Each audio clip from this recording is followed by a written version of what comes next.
Okay, great. All right, welcome everybody. This is Hatched, the Rice Ventures podcast. This is actually our first ever episode. So the goal of this podcast is to cast light on builders with a expertise or knowledge in a particular domain and follow their journeys before, during, and after accelerator programs. My name is Samuel. I'm one of the founders of Rice Ventures, and I'm a senior here at Rice University. With me today is Shreyan's Goyal, who also helped found Rice Ventures and is also a senior here at Rice. Today on the podcast, we have a very special guest, Andrew White. Andrew White graduated from Rice last year as a classical pianist. He was part of the first ever cohort of Rice Ventures all the way back at the beginning of 2019. And his business, A440, is the hub for classical music, absolutely transforming the classical music industry. I'm very excited to talk to Andrew today about how his knowledge of the classical music industry has helped him build a great and exciting business. Thank you for being with us, Andrew. Hey, it's a pleasure. Always great to see you, Sam. Awesome. So Shreyan, do you want to kick off what we want to talk about today? Absolutely, Andrew. Very excited to have you here today. Just a quick sort of rundown of where you were before this venture. So let's start at the beginning. Tell us about your time at Rice, and even before Rice. Where did you sort of grow up? How did you get into the music industry? Let's start with those questions. Let's take it from there. Okay. So I think it's important to frame this all around the art because I grew up knowing that I wanted to be a classical pianist. That was what I was put here to do. So from a very young age, that was my focus. And I was pretty monomaniacal about that. So I competed in some national chamber music competitions, Fischoff, Imprise in high school. Really fortunate to get into a great school for music. I went to the Shepherd School of Music, again, as a pianist with that goal of, okay, I'm going to go be a concert artist. I'm going to be a touring pianist. That's what I am. That's what I do. But as I grew up, I started to see a lot of the problems in the industry. And I got really frustrated with how it operated, with how people were thinking about it, the mental models they used, the structures that formed audiences' interactions with artists. So even in high school, I was growing deeply disillusioned with how the industry worked. And I thought there's got to be a better way. There's got to be a solution here that can fix some of these big issues. Yeah, that's very interesting to hear from you. So, so what got you into sort of, was there a specific moment that you can point to where you sort of said, hey, this is a huge problem. I faced this personally, and you know what? I'm going to build this venture out and solve this. Or do you think this is more of a gradual process where to like realize the problem that A440 is solving today? It's both. It's both. It's a gradual process with some kind of defining moments along the way. So I remember in high school watching a competition with some friends, actually. We were there through the semifinals and then watching the finals of that concerto competition.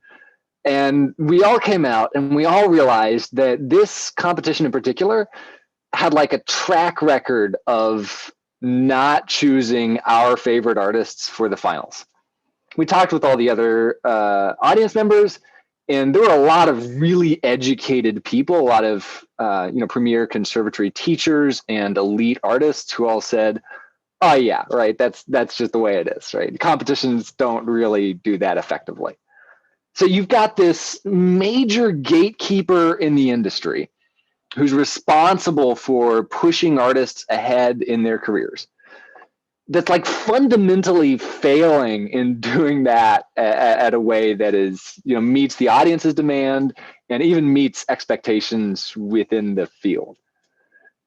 And nobody really seems to think that that's cause for changing how that works, how that operates, how those incentive structures are pushed forward, right?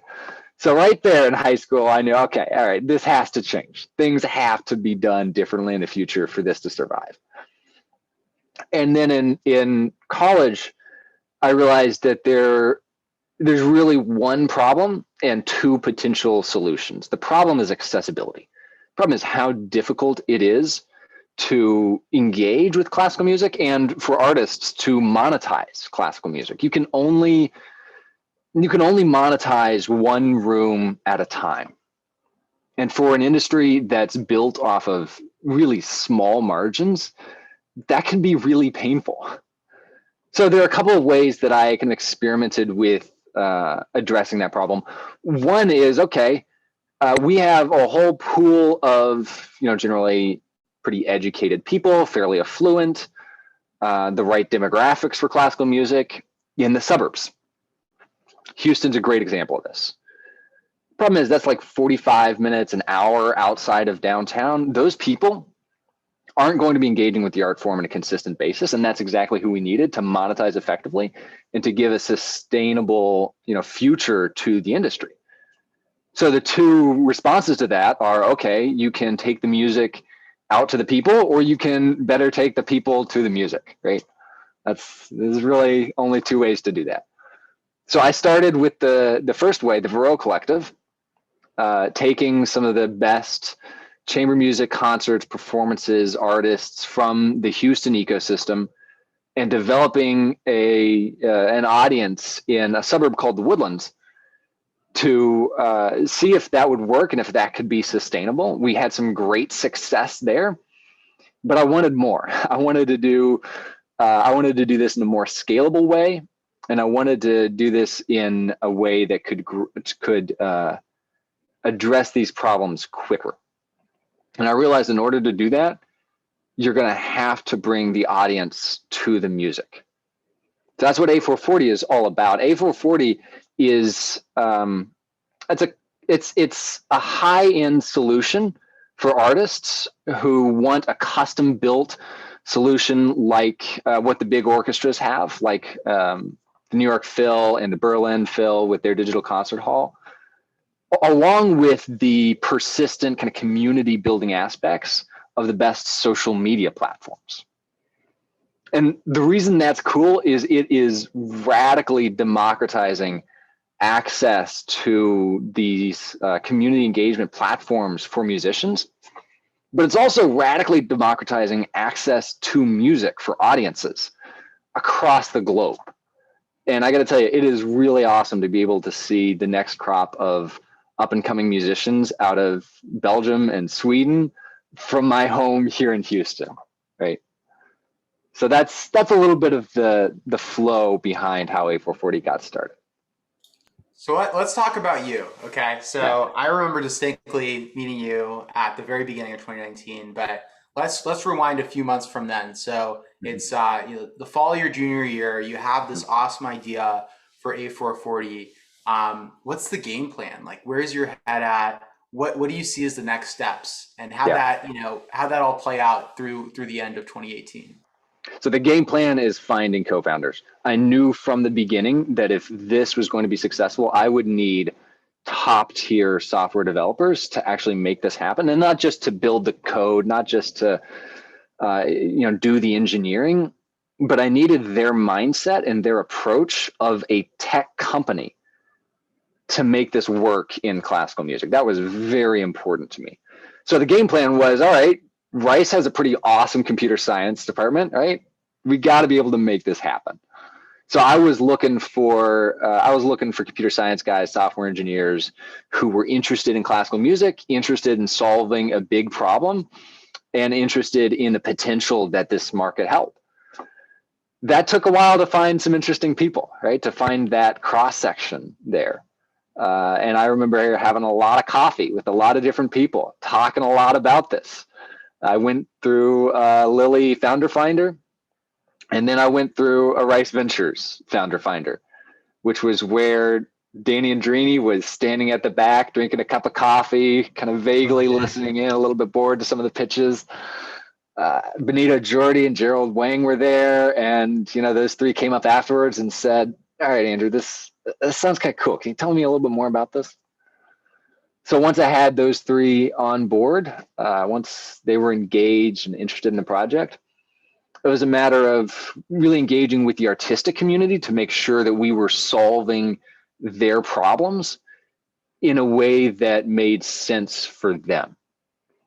So that took a lot of conversations with symphony executives and artists, ensembles, major leaders at major conservatories to understand all the different aspects of their problem and how they engaged with audiences.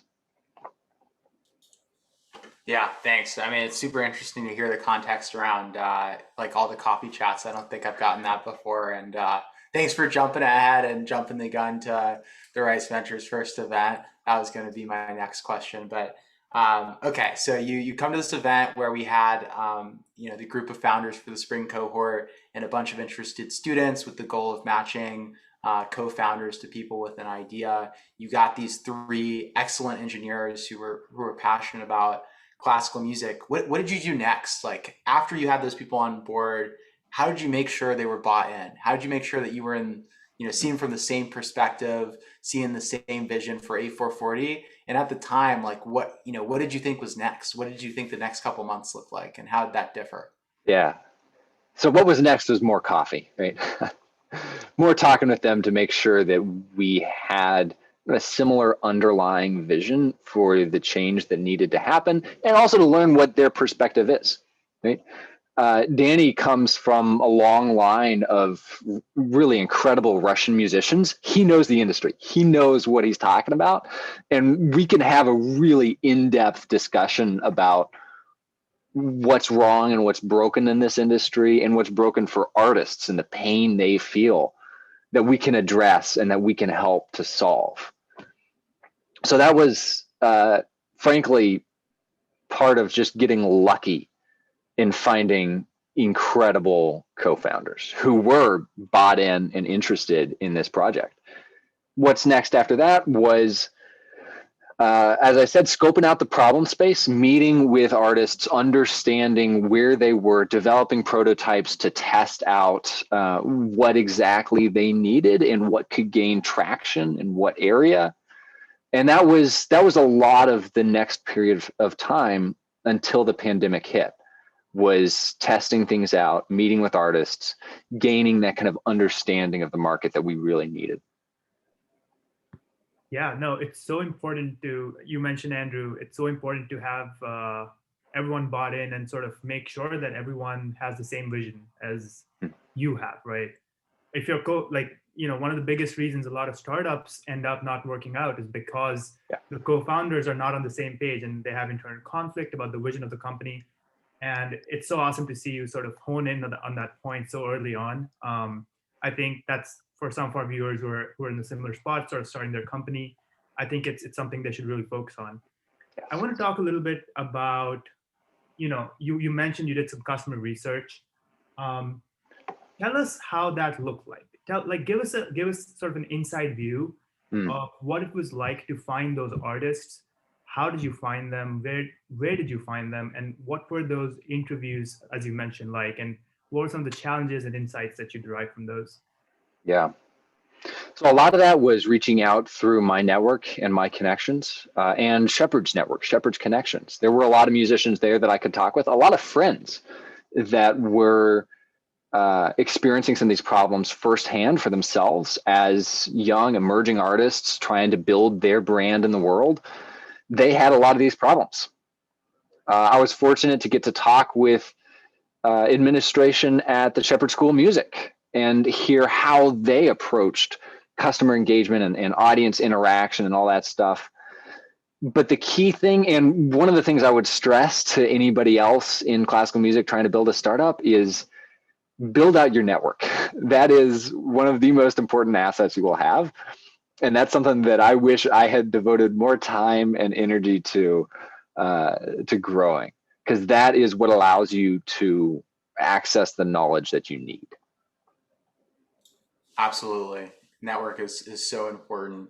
What I want to do is I want to double click a little bit on that spring semester and some of the people we brought in, and then get to what's happened since then and what's next for A440.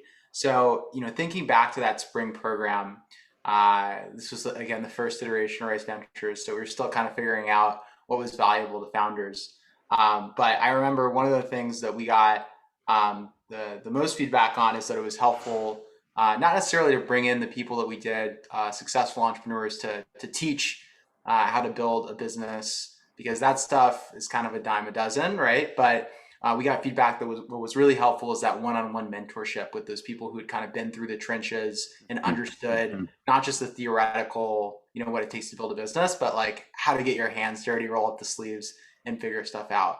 Could you talk to us a little bit about maybe some of the assumptions or premonitions you had about what it would take to build this business, and how some of the mentors might have helped shift that perspective, or kind of, I don't know, enlighten you to truths that you didn't initially understand?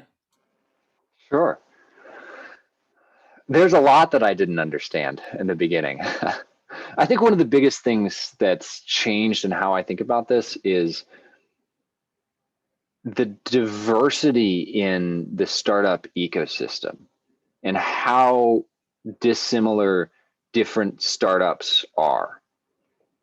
Especially coming from a classical music background, I was never an entrepreneur. I was never a startup guy. I was never, West Coast Silicon Valley kind of person. That wasn't my idea of myself. That wasn't my ambition until it became my ambition. I kind of had this idea that a startup's a startup. People are looking for kind of the same things, kind of runs the same way. There are going to be a set playbook for how this runs and how this operates. And that's true to an extent. It's true to an extent. And especially in the early stages, while you're doing customer research, while you're building prototypes and you're developing ideas, there's a lot that holds true. But a marketplace is a very different kind of company. It's a very different kind of startup, and it requires doing things in a very different kind of way. And that was the big change for me is, okay, startups need this. Startups, as a startup, I need this kind of expertise and advice. As a marketplace, I have all of these other questions and questions I don't know yet that I should be asking, that the mentors and the advisors at Rice Ventures were able to say, okay, here's kind of the general startup stuff, and here's the stuff that you should be looking around the corner to prepare for, to think about, and to start exploring. And that was eye-opening. How did that feed into like your plan with your team? Like, I remember maybe one thing that's super interesting about how you chose to build A440 that I remember distinctly is you got your team together and you had them build out like a landing page from scratch. You said, you know what, we're not going to use Squarespace. Like, we're going to do this totally from scratch. We're going to figure out how to work as a team and build a really slick landing page that's going to define how the ultimate product, which obviously it's a lot harder to build than just like the sign up page, is going to look and facilitate how we're going to work together. Can you talk a little bit more about that decision? Absolutely. If we're going to be a tech company in this business, and if we have the tech talent to make that happen, we need to show the world that that's who we are, and that's what we're about. We're not going to do that with a Squarespace landing page, right? So it's really important that be integrated into the company's vision of itself from the beginning. This is who we are as a company, and that's why, we're a tech company. We're going to build our own landing page.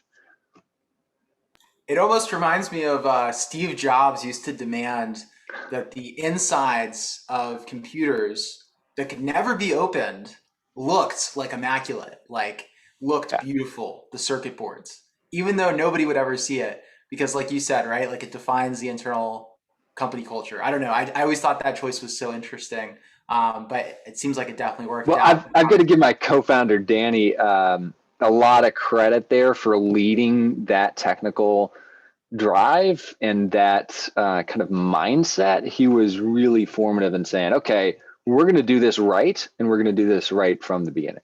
That doesn't mean we didn't take our shortcuts. That doesn't mean we didn't kind of hack our way through some stuff, but we made a real effort to say, all right, we're a tech company. This is what we do. That's just so awesome to see. I think Sam, you also brought up a good point about, I think it's often that someone who's not in that culture of tech sort of also comes in and provides this fresh perspective and says, hey, we're going to do things the way we should be, and not just, hack something together just for the sake of it. But just the fact that you set the tone from the very beginning, Andrew, you and Danny, of course, to make sure that everyone on the same page, everyone understands the mission and the culture of the company, which is not just, hey, like we're going to build a Squarespace website and make like a makeshift thing, but we're going to get this right, even if it takes a little bit more time. That's very awesome to see. So, so Andrew, tell us about where the company is, or tell us about, what's happened since. Sure. How do you keep the team engaged today?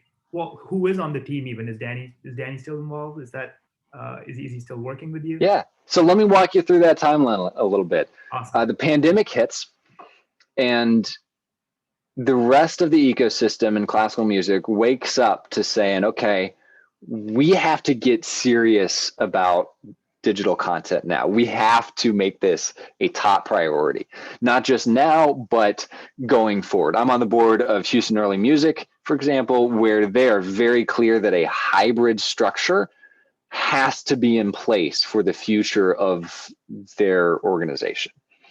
So that's all happening in the very early days of the pandemic. And we're saying, okay, this is our moment. We got to go. So we boot up pretty much the version of the website that you're seeing right now in early May for a special concert there. And while the outside of the website is pretty much the same, the insides have been like completely gutted and redone a couple times. And it's that version of the platform that we're running with right now. It's that version of the platform that's had more than 10,000 users, over $6,000 donated to artists over that time. We've had some really awesome metrics on like a bounce rate under 1%. And that's where we are right now. Over the summer, I got a note from a violinist that I performed with, right? Talking about building your network and the importance of that. This freshman that I played with in a piano quintet said, hey, there's this manager in France I know who is kind of doing some cool stuff online. You should talk with him. Maybe you'll be able to learn something, right? Have a fun conversation at least. So I send this guy a note. He's very clear, not interested in A440, not going to happen. But he's happy to have a conversation, happy to discuss his learnings, right? So have a call, really engaging person, a lot of great stuff to talk about. He sends me an email the next day saying, all right, Andrew, so my boss wants me to follow up with you. We should talk more about A440. And those conversations with that management organization kind of fell through. But Alex said, look, this is so important to the health of the ecosystem, so critical to the health of this art form that I got to be involved in this in some way going forward. So we have a few more conversations, and it's really clear that A440 needs him and his perspective and his capabilities on the team. So at the end of last summer, we onboard our first international member who's still working out of Paris, leading up sales and business development out of France in the European region. Right now, we've got a lot of growth in kind of the France and Benelux, the Belgium, Netherlands, Luxembourg region. And we're hoping to break into that kind of young and emerging market there.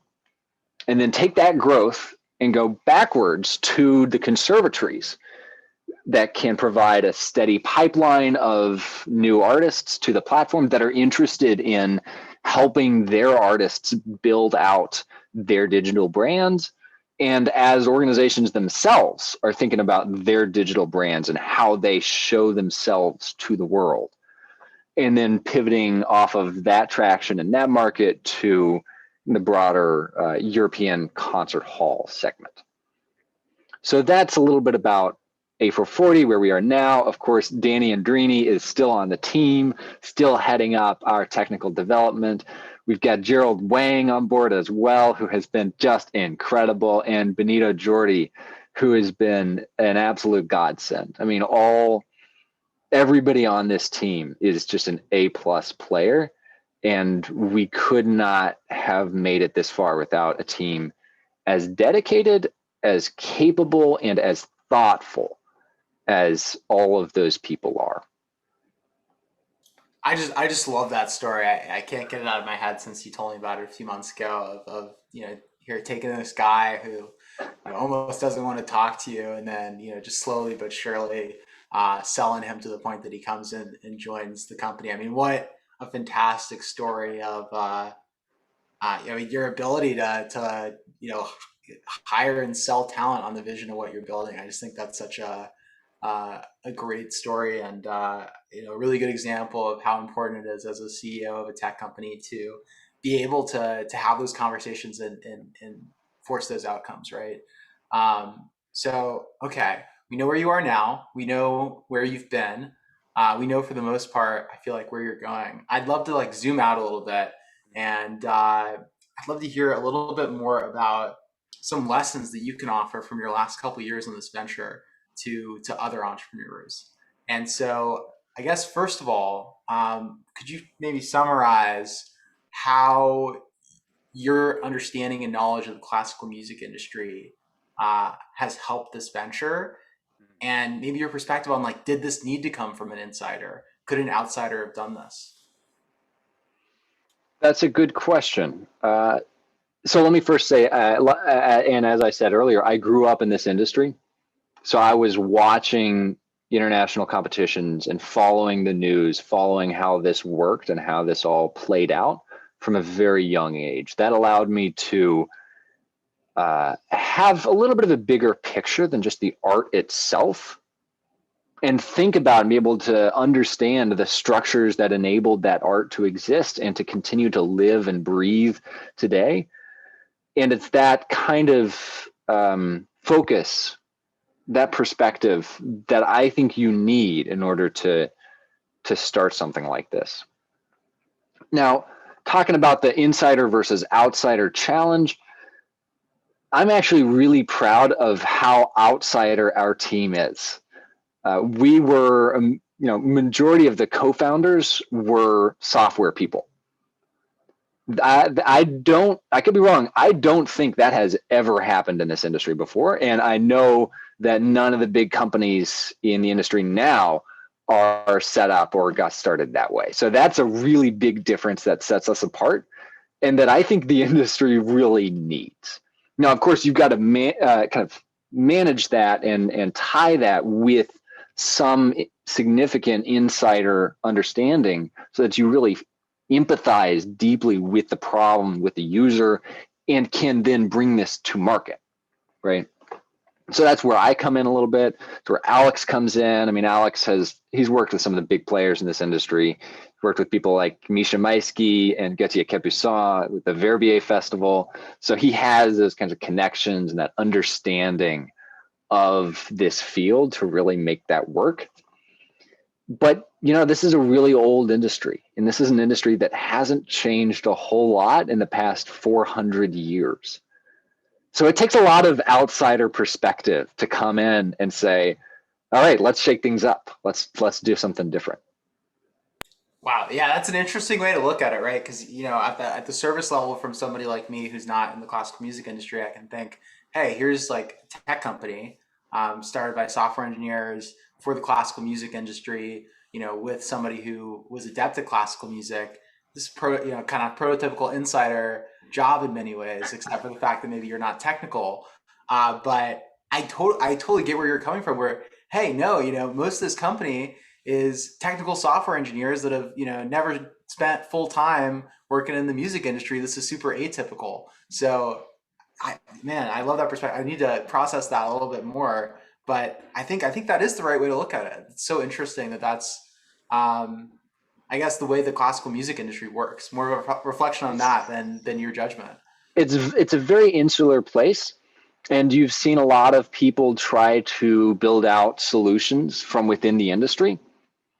And you'll have, major musicians, whatever it is, artist managers, conductors, try to endorse or spearhead big kind of innovations of their own.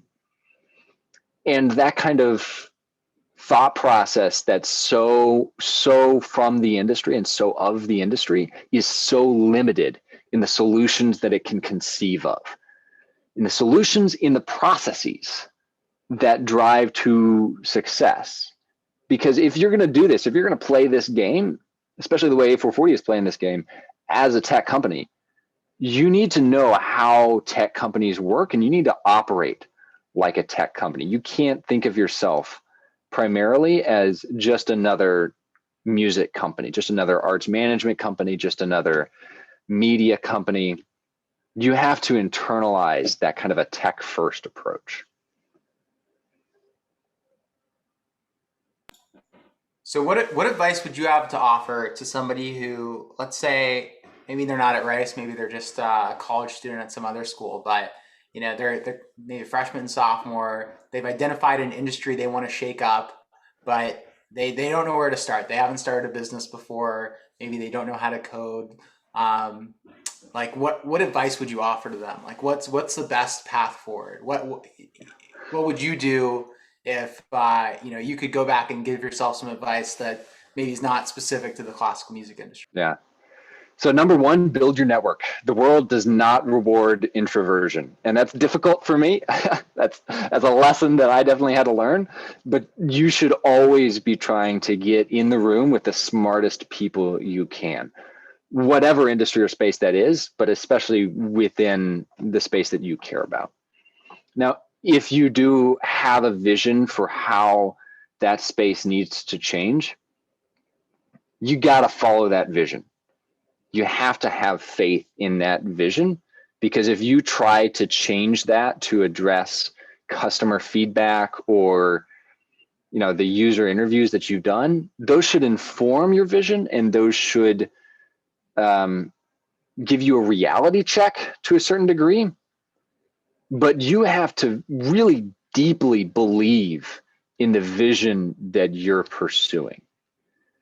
And that can't come from outside of your experience. I don't think, especially at a college level, you need to have experience in the industry that you want to shake up if you're going to lead a project like this. Yeah, totally. Absolutely agree with that. This reminds me of, a lot of people advise you that you should always solve problems that hit home. You should always try to go for the ones, because those are just low hanging fruits, right? You see a problem, you experience it, and when you try to solve it, you realize, hey, so many other people are facing this problem like me. So it's absolutely incredible to see that that's a viable way for people who are looking to get into a niche industry, trying to shake things up. So I guess just coming back to the point, we've talked about your past, we've talked about your present. Let's talk a little bit about the future. So, Andrew, what's next for A440? Where's the product at today? Yeah. And what's the plan? What's the game plan? Yeah. So the game plan going forward, as we develop this beta, as we build out more features, bring more artists on board, the game plan is to be the home for classical music. That's our goal. It's in our tagline. That's what we're shooting for, right? We are trying to radically democratize access to classical music around the world. And we're doing that first by going to the home of classical music. We're going to Europe, and we're addressing the needs of young and emerging artists there in Europe. And then we're saying, all right, we've got to get institutional kind of validation. That's going to be critical for what we're doing. And to do that, we're first working with some conservatories. Actually, we're already in a pilot with a conservatory already. And we're testing that out to see, okay, what do they need? What are their big concerns? How can we address that? How can we make them feel comfortable with our brand? And then with the end result of them endorsing us to their students, saying in their career development and entrepreneurship classes, hey, you guys should be building out your A440 profile, right? But also in using A440 as a platform for their own content. That's really critical to signpost to their students, to other conservatories, to other institutions in the industry that this is here and this is going to be a really big thing. Now, after that, we've got to take that momentum and go into the next market, which we think is probably going to be large European concert halls who are eager to reach new audiences, especially in Europe, where so far the vaccine rollout has been a little bit slow. There's still a lot of restrictions on how many people can come to a concert. They're hurting. They're in pain. Some have already gone under. Some are still teetering on the edge. There's a very big problem there, but there's also a very big opportunity for any organization, especially some of the biggest and most thoughtful, to realize that this industry is globalizing and that they need to be a part of that globalization in order to either maintain or shake up the kind of perceptions of who's the leader in this field and who's doing the really cool things. Awesome. Super excited to hear about that future, and I'm sure we'll stay in touch and make sure everybody else can follow along too as you build A440 into what I think we both know it's going to be. Also to note, Andrew is part of Rice Ventures Spring 2021 cohort. We've now, in the 2 years since we started the first program, moved to much later stage companies so we can keep up with A440, mostly to keep Andrew along for the ride. And so he's one of four, A440 is one of four ventures at the MVP plus stage within the Rice Ventures cohort, which is focused around mentorship. So if you're watching this and you're a Rice student, definitely stay tuned and apply to future semesters. We're building something I think that offers a lot of potential to help founders at that stage move things along. So thank you so much, Andrew, for being here for the first ever episode. I hope you had a good time. We really appreciate you making the time. And we look forward to seeing you at the next Rice Ventures meeting. Always a pleasure, Sam. Thanks for having me. You here, Andrew. Thanks so much. Thank you so much, Andrew. All right.